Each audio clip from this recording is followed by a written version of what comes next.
भारत हिंदू युग में निकलने वाली पत्रिका युग्म है। दोस्तों आपके सामने 4 ऑप्शन दे रखे हैं, आपको करेक्ट आंसर बताना है कौन सा है। भारत हिंदू युग में निकलने वाली पत्रिका युग्म कौन सी है? पहला ऑप्शन है कवि वचन सुधा हिंदी प्रदीप है। दूसरा ऑप्शन है सरस्वती माधुरी है। तीसरा ऑप्शन है कल्पना ज्ञानोदय है। चौथा है नवनीत कादम्बिनी। तो दोस्तों इसका ए ऑप्शन है वो बिल्कुल करेक्ट आंसर हो जाएगा, ठीक है ना। ए इसका बिल्कुल राइट आंसर है। जो कवि वचन सुधा हिंदी प्रदीप है वो भारतीय हिंदू युग में निकलने वाली पत्रिका युग्म है। तो देखिए दोस्तों आज अपन हिंदी के 35 क्वेश्चनों को सोल्व करेंगे और ये 35 क्वेश्चन दोस्तों बार बार एग्जाम में पूछे जाते हैं। जितने भी कंपटीशन के एग्जाम होते हैं उन सभी में एक बार नहीं बल्कि बार बार पूछे जाते हैं। तो चलिए दोस्तों अपन टाइम को वेस्ट न करते हुए क्वेश्चनों की तरफ चलते हैं। इसका ए ऑप्शन बिल्कुल करेक्ट आंसर हो जाएगा। अपना अगला क्वेश्चन है सेकंड क्वेश्चन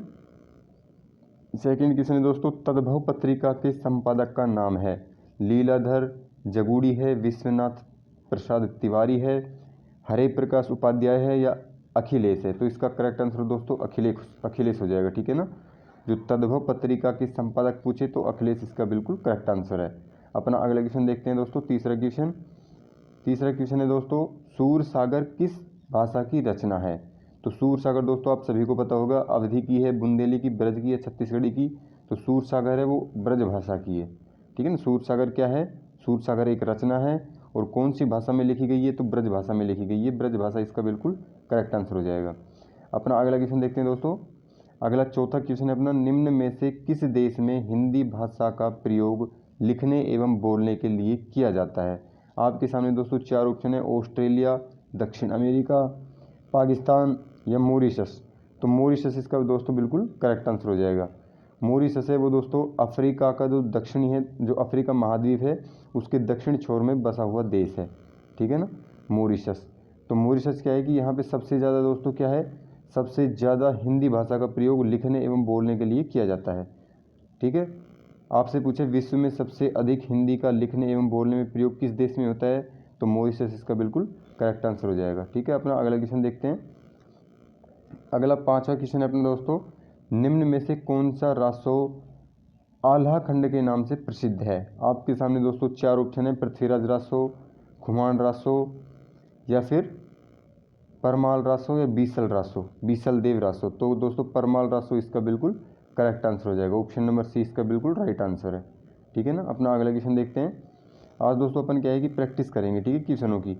जो मैं क्वेश्चन आपको कराऊंगा ये एक बार नहीं बल्कि बार बार पूछे गए हैं, तो इस वजह से अपन इनको सीधा एक बार पढ़ते चलेंगे। तो अपना छठा क्वेश्चन है दोस्तों, निम्नलिखित में से किसको साहित्य अकादमी पुरस्कार मिला? आपके सामने 4 ऑप्शन है यहाँ पे, नामवर सिंह, प्रेमचंद, भारतेंदु हरिश्चंद्र या सूर्यकांत त्रिपाठी निराला। तो इसका करेक्ट आंसर क्या हो जाएगा दोस्तों? इसका करेक्ट आंसर हो जाएगा नामवर सिंह।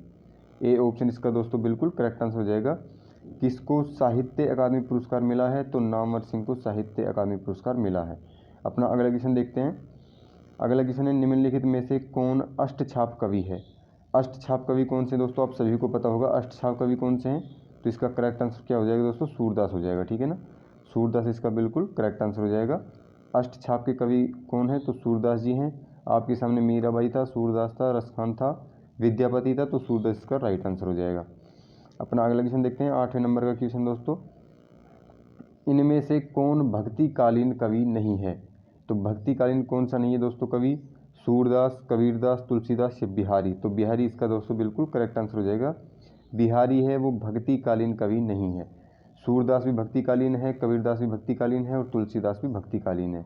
ये तीनों क्या है दोस्तों? भक्तिकालीन कवि है और बिहारी वो भक्तिकालीन कवि नहीं है, ठीक है ना। अपना अगला क्वेश्चन देखते हैं। हिंदी भाषा का प्रथम प्रमाणिक ग्रंथ कौन सा है? दोस्तों आपके सामने 4 ऑप्शन है, रामलला नेछु है, पृथ्वीराज रासो है या आह्ला उदल है या सतसई है।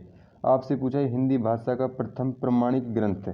तो दोस्तों इसका करेक्ट आंसर क्या हो जाएगा? इसका करेक्ट आंसर हो जाएगा ऑप्शन नंबर ए, रामलला नाछू इसका बिल्कुल करेक्ट आंसर हो जाएगा, ठीक है ना। अपना अगला क्वेश्चन देखते हैं। हिंदी भाषा की कितनी विख्यात बोलियां हैं? हिंदी भाषा की विख्यात बोलियां पूछी दोस्तों कितनी है? तो 5 इसका बिल्कुल करेक्ट आंसर हो जाएगा, यानी option number C is the right answer. जो हिंदी है, हिंदी पूछे दोस्तों आपसे हिंदी भाषा की विख्यात बोलियां कौन कौन सी है? तो 5 बोलियां है दोस्तों, इसका 5 बिल्कुल करेक्ट आंसर हो जाएगा। अपना अगला क्वेश्चन देखते हैं। अपना दोस्तों 11वें नंबर का क्वेश्चन है, निम्नलिखित में से कौन सा हिंदी साहित्य का काल विभाजन नहीं है, यानी हिंदी साहित्य में कौन सा काल है वो नहीं गिना जाता। तो भक्ति काल गिना जाता है दोस्तों, ये भी करेक्ट आंसर हो जाएगा। रीतिकाल भी दोस्तों गिना जाता है, तो ये भी सही है। आधुनिक काल भी दोस्तों हिंदी साहित्य में आता है, तो ये भी सही हो जाएगा। तो संयुक्त काल इसका बिल्कुल गलत हो जाएगा दोस्तों, संयुक्त काल है वो हिंदी साहित्य में नहीं गिना जाता। तो अपने से पूछा है हिंदी साहित्य में कौन सा काल विभाजन नहीं आता, तो संयुक्त काल इसमें बिल्कुल नहीं आता है हिंदी साहित्य में। ठीक है, अपना अगला क्वेश्चन देखते हैं। सुमित्रा नंदन पंत को किस कृति पर ज्ञानपीठ पुरस्कार मिला? लोकायतन पर, युगवाणी पर, या फिर चिदम्बरा पर, या स्वर्ण धूलि पर? तो दोस्तों आपसे पूछा है सुमित्रा नंदन पंत क्या है दोस्तों? एक राजस्थान के विशेष कवि हैं, प्रमुख कवि हैं। तो आपको बताना है ज्ञानपीठ पुरस्कार उनको यानी कौन सी कृति थी जिस पर मिला था। तो इसका करेक्ट आंसर क्या होगा दोस्तों? इसका करेक्ट आंसर हो जाएगा चिदम्बरा। ठीक है ना, चिदम्बरा इसका बिल्कुल राइट आंसर हो जाएगा। अपना अगला क्वेश्चन देखते हैं दोस्तों, आज अपन प्रैक्टिस सेट करेंगे। ठीक है ना, तो आराम से देखते जाना। ब्रज भाषा का विकास किस अपभ्रंश से हुआ है?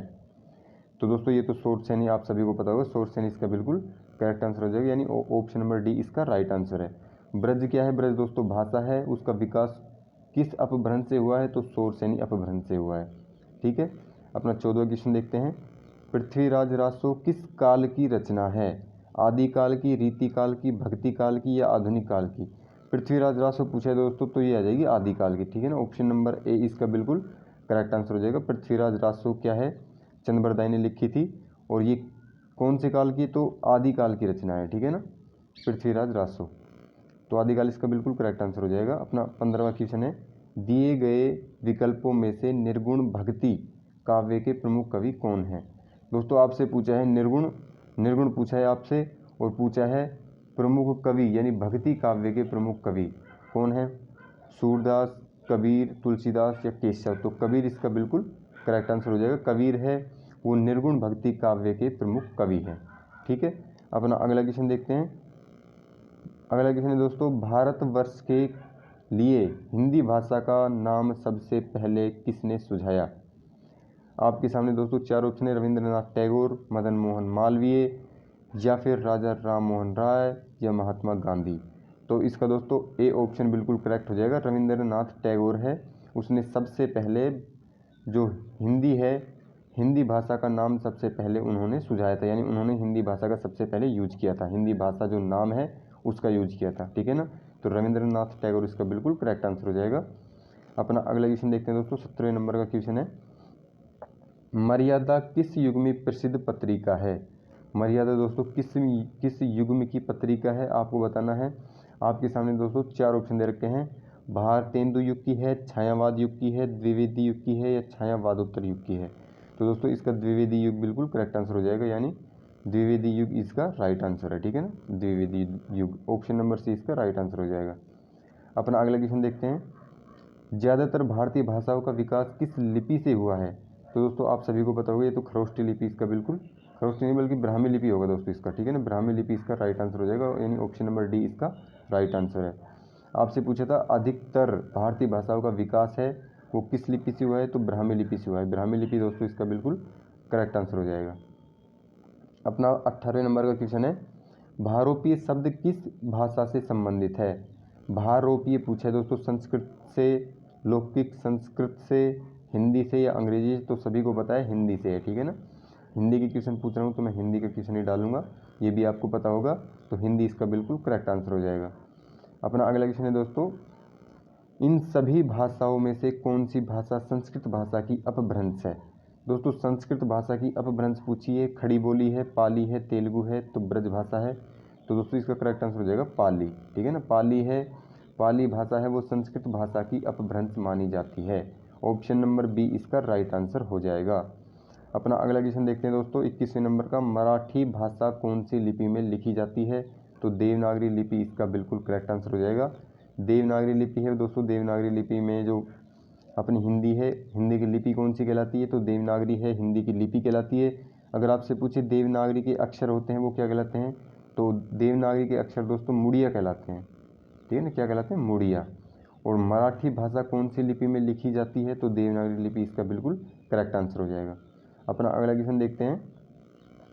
दक्षिणी भारत हिंदी प्रचार सभा का मुख्यालय कहाँ स्थित है? तो दोस्तों इसका आपसे पूछा है दक्षिणी भारत हिंदी प्रचार का सभा का मुख्यालय पूछा है दोस्तों, तो चेन्नई इसका बिल्कुल करेक्ट आंसर हो जाएगा, यानी ऑप्शन नंबर बी इसका राइट आंसर है। अपना अगला क्वेश्चन देखते हैं, हिंदी भाषा कौन सी लिपि में लिखी जाती है? तो दोस्तों आप सभी को पता है, मैंने अभी बताया था, देवनागरी लिपि में लिखी जाती है। ऑप्शन नंबर सी इसका बिल्कुल राइट आंसर हो जाएगा। हिंदी भाषा है कौन सी लिपि में लिखी जाती है? तो देवनागरी लिपि में लिखी जाती है। अपना अगला क्वेश्चन दोस्तों, इस समय हिंदी भाषा का प्रचलित रूप है, अवधी है, ब्रज भाषा है, खड़ी बोली है या बघेली है? तो ब्रज भाषा इसका बिल्कुल करेक्ट आंसर हो जाएगा दोस्तों। हिंदी भाषा का प्रचलन रूप क्या है? अब ब्रज भाषा है, ठीक है ना। अपना अगला क्वेश्चन देखते हैं, हिंदी भाषा का जन्म किससे हुआ है? हिंदी भाषा का जन्म बताएं दोस्तों किससे हुआ है? लौकिक संस्कृत से, पाली संस्कृत से, अपभ्रंश से या वैदिक? तो अपभ्रंश इसका दोस्तों बिल्कुल करेक्ट आंसर हो जाएगा। हिंदी भाषा का विकास किससे हुआ है? तो अपभ्रंश से हुआ है, ठीक है ना। अपना अगला क्वेश्चन देखते हैं दोस्तों।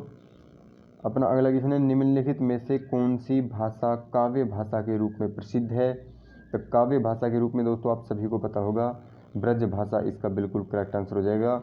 सबसे ज़्यादा काव्य दोस्तों आपसे पूछे, सबसे ज़्यादा काव्य है वो कौन सी भाषा में लिखे गए हैं? तो दोस्तों ब्रज भाषा में लिखे गए हैं सबसे ज़्यादा काव्य रचना कौन सी भाषा में हुई है? तो दोस्तों ब्रज भाषा में हुई है। और आपसे पूछा है कौन सा काव्य सबसे प्रसिद्ध है, यानी हिंदी भाषा में कौन सी भाषा है काव्य भाषा के रूप में प्रसिद्ध है? तो ब्रज भाषा इसका बिल्कुल करेक्ट आंसर हो जाएगा, ठीक है दोस्तों। आज मैं आपको 25 क्वेश्चन कराऊंगा, वेरी इंपॉर्टेंट है, हर बार एग्जाम में पूछे जाते हैं और अपन इसकी प्रैक्टिस सेट कर रहे हैं, ठीक है। थ्योरेटिकल टाइम में मैं आपको ज़्यादा कुछ नहीं बता रहा हूँ क्योंकि ज़्यादा टाइम हो जाएगा, तो आप इसकी प्रैक्टिस कर लीजिए क्योंकि बार बार ये क्वेश्चन पूछे गए हैं, ठीक है। तो अपना 27वां क्वेश्चन देखते हैं। 27वां क्वेश्चन है, भारत में हिंदी भाषा को किस वर्ग में माना जाता है? आपके सामने दोस्तों 4 ऑप्शन है, तकनीकी भाषा, राष्ट्रीय भाषा, राजभाषा या सांकेतिक भाषा या सांकेतिक भाषा। तो दोस्तों राजभाषा इसका बिल्कुल करेक्ट आंसर हो जाएगा, राष्ट्रीय भाषा नहीं माना गया है। ये भी ध्यान रखना आप, अपन बोलते हैं कि हिंदी हमारी राष्ट्रीय भाषा है, लेकिन ऐसा कुछ नहीं है।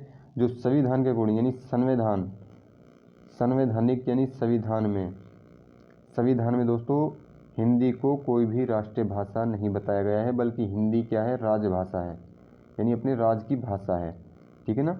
तो हिंदी को दोस्तों राजभाषा का दर्जा दिया गया है, राष्ट्रीय भाषा का दर्जा नहीं दिया गया है। किसमें? हमारे संविधान में। और संविधान को ही मानते हैं दोस्तों सभी, संविधान के अकॉर्डिंग अपन चलेंगे, एनसीईआरटी भी संविधान को मानती है, ठीक है ना। तो इसका करेक्ट आंसर हो जाएगा, जो भारतीय संविधान है उसमें हिंदी भाषा को राजभाषा माना गया है, ना कि राष्ट्रीय भाषा। बोलने में अपन यूज कर सकते हैं कि हिंदी हमारी राष्ट्रीय भाषा है, लेकिन संविधान के अकॉर्डिंग हिंदी हमारी राजभाषा है, ठीक है। अपना अगला क्वेश्चन देखते हैं दोस्तों। अपना अगला क्वेश्चन है, हिंदी किस देश में सर्वाधिक बोली जाती है? आप सभी को पता होगा हिंदी हमारे देश की राजभाषा है, तो हिंदी भारत में सबसे ज़्यादा बोली जाती है, ठीक है। अपना अगला क्वेश्चन देखते हैं दोस्तों। 29वें नंबर का क्वेश्चन है, 14 सितंबर को कौन सा दिवस मनाया जाता है? पर्यावरण दिवस, जनसंख्या दिवस, हिंदी दिवस या श्रम दिवस? तो दोस्तों हिंदी दिवस इसका बिल्कुल करेक्ट आंसर हो जाएगा। 14 सितंबर को कौन सा दिवस मनाया जाता है दोस्तों? तो 14 सितंबर को आता है हिंदी दिवस, ठीक है। हिंदी दिवस इसका बिल्कुल राइट आंसर है। अपना अगला क्वेश्चन है दोस्तों, किस तिथि को हिंदी को राजभाषा बनाने का निर्णय लिया गया? तो आपके सामने दोस्तों 4 ऑप्शन है, 14 सितंबर 1949 ईस्वी को, 15 अगस्त 1947 को, 14 सितंबर 1950 को या 14 जनवरी 1950 को? तो दोस्तों इसका ए ऑप्शन बिल्कुल करेक्ट आंसर हो जाएगा।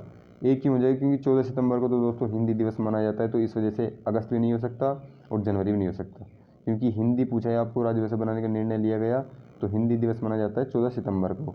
तो आपको ये देखना था दोस्तों 14 सितंबर किस में है, इन दोनों में से छांटना था। तो 1949 को क्या है दोस्तों, हिंदी को राजभाषा बनाने का निर्णय लिया गया था, ठीक है ना। अपना 31वें नंबर का क्वेश्चन है दोस्तों, पूर्वी राजस्थान की कौन सी बोली है? पूर्वी राजस्थान की बोली पूछा है दोस्तों कौन सी है? मैथिली है, मगही है, बांगरू है, ढूंढाड़ी है? तो ढूंढाड़ी इसका बिल्कुल करेक्ट आंसर हो जाएगा। पूरा दोस्तों ये ढूंढाड़ी सबसे ज़्यादा कहाँ पे बोली जाती है? तो जयपुर में बोली जाती है, ठीक है ना। जयपुर में सबसे ज़्यादा क्या है दोस्तों, ढूंढाड़ी बोली जाती है, ये भी ध्यान रखना। और जयपुर दोस्तों राजस्थान का एक ज़िला है जो जनसंख्या में सबसे बड़ा है, ठीक है ना। जनसंख्या में सबसे बड़ा ज़िला कौन सा है?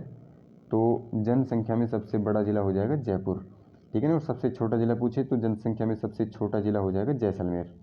ठीक है, अपना अगला क्वेश्चन देखते हैं दोस्तों। अगला क्वेश्चन है, निम्नलिखित में से हिंदी के अंतर्गत कौन सी बोली या भाषा आती है? कन्नौजी, बांगरू, अवधी, ये सभी। तो दोस्तों ये सभी आती है हिंदी में, यानी ये सभी। ठीक है ना, ये सभी इसका दोस्तों बिल्कुल करेक्ट आंसर हो जाएगा। निम्नलिखित में से हिंदी के अंतर्गत कौन सी बोली या भाषा आती है? तो ये सभी आती है। कन्नौजी भी आती है, बांगरू भी और अवधी भी, ये तीनों की तीनों आती है। ठीक है, अपना अगला क्वेश्चन देखते हैं। अपना अगला क्वेश्चन है, भारतीय संविधान के किस अनुच्छेद में राज्य भाषा संबंधी प्रावधान का उल्लेख है? आपके सामने दोस्तों चार ऑप्शन दे रखे हैं। अनुच्छेद 443 से 135 तक, अनुच्छेद 334 से 153 तक, या फिर तीसरा ऑप्शन है अनुच्छेद 434 से 315 तक, या अनुच्छेद 343 से 351 तक। तो डी ऑप्शन इसका बिल्कुल करेक्ट आंसर हो जाएगा दोस्तों। जो भारतीय संविधान है उसके अनुच्छेद, ठीक है ना, अनुच्छेद किसको बोलते हैं दोस्तों? आर्टिकल को बोलते हैं। भारतीय संविधान में 395 आर्टिकल है। ठीक है ना, 22 भाग है, 395 आर्टिकल है, 5 परिशिष्ट है और 10 प्रवन है। ठीक है ना, ये भी आप ध्यान रखना। और 12 अनुसूचियाँ दोस्तों। अगर सूचियों की बात करें 12, तो दोस्तों भारतीय संविधान में अनुसूचियाँ हैं। अनुसूचियाँ अलग होती है दोस्तों और सूचियाँ अलग होती है। ठीक है ना, सूचियाँ कितनी है? तो सूचियाँ दोस्तों 3 हैं, संघ सूची, राज्य सूची, समवर्ती सूची। ठीक है ना, तो 3 सूचियाँ हैं, 12 अनुसूचियाँ हैं। तो इसका करेक्ट आंसर हो जाएगा दोस्तों 343 से 351 में हिंदी भाषा का प्रयोग किया गया है। आर्टिकल पूछा है तो इसका बिल्कुल करेक्ट आंसर हो जाएगा 343 से 351। ठीक है, अपना अगला क्वेश्चन देखते हैं। अपना अगला क्वेश्चन है, भारतीय संविधान की 8वीं अनुसूची में शामिल भाषाओं की संख्या कितनी है? 15 है, 14 है, 22 है, 18 है।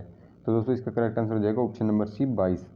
भारतीय संविधान की जो 8वीं अनुसूची है दोस्तों वो भाषा से संबंधित है और इसमें शामिल भाषाओं की संख्या कितनी है? तो 22 भाषाएं दोस्तों। बाद में पहले मूल संविधान, अगर आपसे पूछे मूल संविधान में दोस्तों अनुसूचियों की संख्या कितनी थी? अनुसूची दोस्तों 8 थी। ठीक है ना, उसके बाद फिर 4 अनुसूचियाँ हैं उनको बाद में जोड़ा गया, लेकिन जो मूल संविधान में अनुसूचियों की संख्या थी वो 8 थी। तो 8 अनुसूचियों में दोस्तों जो 8वीं अनुसूची थी उसमें दोस्तों 22 भाषाओं का वर्णन किया गया है। ठीक है ना, अपना अगला क्वेश्चन देखते हैं। अपना दोस्तों अगला क्वेश्चन है, 5वां विश्व हिंदी सम्मेलन का आयोजन कहाँ हुआ है? आपके सामने दोस्तों 4 ऑप्शन दे रखे हैं। पोर्ट ऑफ स्पेन यानी ट्रिनिटाड एवं टोबैको, दूसरा ऑप्शन है नई दिल्ली भारत, तीसरा ऑप्शन है लंदन ब्रिटेन, चौथा ऑप्शन है न्यूयॉर्क अमेरिका। ठीक है ना, तो इसका करेक्ट आंसर क्या होगा दोस्तों? इसका करेक्ट आंसर हो जाएगा option number A, port of Spain. इसका बिल्कुल दोस्तों राइट आंसर हो जाएगा। 5वां विश्व हिंदी सम्मेलन का आयोजन कहाँ पे होगा? तो पोर्ट ऑफ स्पेन में होगा। तो इसका नाम क्या है दोस्तों? ट्रिनिटाड बोलते हैं इसको। ठीक है ना, ट्रिनिटाड एवं टोबैको बोलते हैं। तो इसका correct answer option number A हो जाएगा।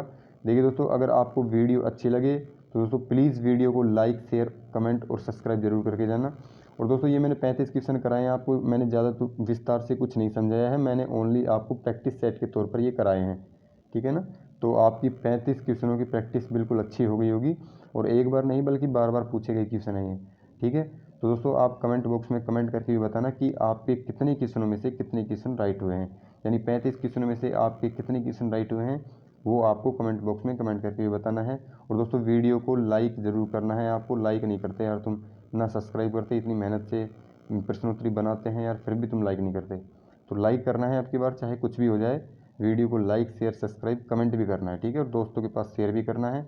वीडियो अच्छी लगे तो ही करना है ये। ठीक है, आज के लिए इतना ही।